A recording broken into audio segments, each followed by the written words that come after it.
साहेब, तुम्ही 11 दिवसांचं विचारताय। मी मागच्या 3.5 वर्षांपासून संलग्न ह्या प्रक्रियेसाठी लढतोय। 3.5 वर्ष कमी झाले, 4 चेपला बूट बदलले मी आजपर्यंत। आपल्या ग्राउंड रिपोर्ट पासून घेऊन ते मी मिनिस्ट्रीचे जे पण मग भोसे साहेब असतील, DCM असतील, आपले CM असतील, सामंत साहेब आहेत, त्यांच्याकडे भेटलो। जालन्यातील नगरसेवकापासून ते खासदारापर्यंत असं कुठलाही नेता आम्ही सोडलेला नाही। एकलवता चिरंजीव आहे, मला मागं पुढं कोणी नाहीये। माझे वडील मागच्या महिन्यात 17 दिवस हॉस्पिटलमध्ये ऍडमिट होते। मला काहीच गरज नाही तुमच्या समृद्धीची। जर मला माझा परिवार सुखाने भेटत नाही ना, माझा बाप रोज रोज मला विचारताय, आज रोजी विचारताय कधी होईल, कधी बाहेर पडशील तू। या समृद्धीमध्ये मला नाही वाटत इथं उपस्थित असलेला एकही शेतकरी समृद्ध झालेला आहे। असं एक डिपार्टमेंट सांगा, त्या डिपार्टमेंटला आमचं निवेदन पोहोचलं नाही। आमचे लटकलेले शरीर तुम्हाला खरंच या जन्मी तरी पावणार नाही। तुमच्या झोपेत येऊन सुद्धा तुम्हाला आम्ही जड जाऊ, इतकं वाईट परिस्थिती निर्माण होईल।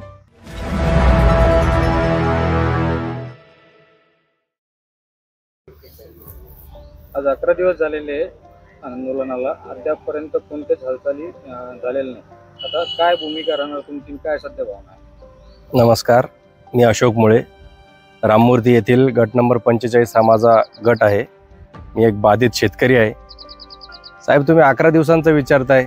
मी मागच्या 3.5 वर्षांपासून संलग्न ह्या प्रक्रियेसाठी लढतोय।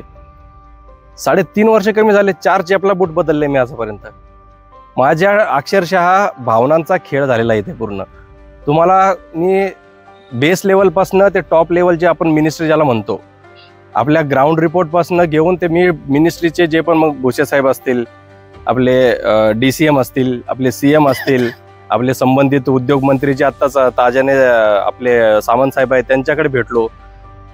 जालन्यातील नगरसेवकापासून ते खासदारापर्यंत असं कुठलाही नेता आम्ही सोडलेला नाही। काय बाकी राहिलं आमचं? मी तुम्हाला आज रोजी माझ्या भावना सांगत व्यक्त करणं म्हणजे खूप कठीण जाईल तुम्हाला कदाचित।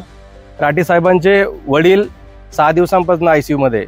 साहेब, मी सोपनराव मुळे, राममूर्ती यांचा एकलवता चिरंजीव आहे। मला मागं पुढं कोणी नाहीये। माझे वडील मागच्या महिन्यात 17 दिवस हॉस्पिटलमध्ये ऍडमिट होते। ICU मधनं बाहेर आलेले पेशंट येते, कशाची वाट बघायची अजून? मला काहीच गरज नाही तुमच्या समृद्धीची। जर मला माझा परिवार सुखाने भेटत नाही ना, तुमची समृद्धी नसलेली बरी। आम्ही त्याचाही पर्याय तुम्हाला दिला होता। आमची जमीन एकतर घेऊ नका, किंवा जर तुम्हाला घ्यायची असेल तर आमच्याच गावात तुमचे जे गायरान क्षेत्र आहे त्यातली आम्हाला जमीन द्या।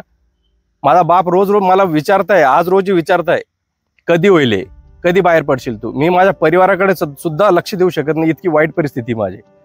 आज माझ्या सोबतचे जे माझे मित्र आहेत त्यांना विचारा।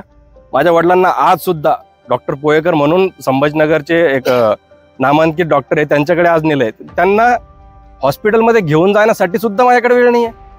कसलं आहे दुर्दैव? काय कामाची ती समृद्धी? समृद्धीचं नावच मुळात चुकीचं आहे।